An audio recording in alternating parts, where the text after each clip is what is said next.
Hello, my name is Amy Sturkey. I am a pediatric physical therapist. I'm here with Nickolas.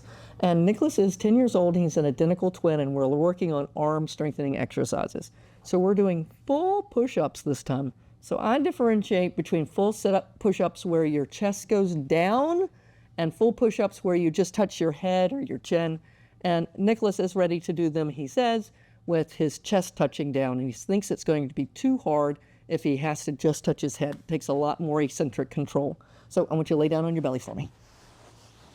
In order to make this easier for kids, I will block their feet and then help at their knees. So I want you to get your hands underneath your shoulders. There you go.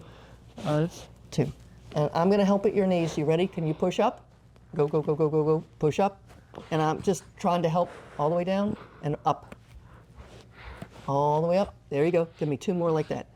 Ooh, go all the way down. We'll do those next. All the way down. And then go up.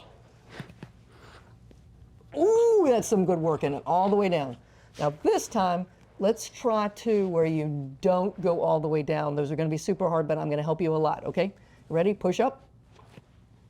Now go down and just touch your head. And come up. And come up. I love it. And last one. Super. Hey, you said that was going to be too hard and you did it. That was super good. I hope this is helpful for you. This is how I work on push-ups and how I help when it's hard. Block those feet, help at the knees so that they can do the push-ups. Hope it's helpful, and we'll look forward to seeing you next time. Thanks a lot. Bye. Bye. If you liked this video and would like to be notified by email when the next video comes out, click the subscribe button here and click the golden bell icon and ensure notifications are enabled on your account.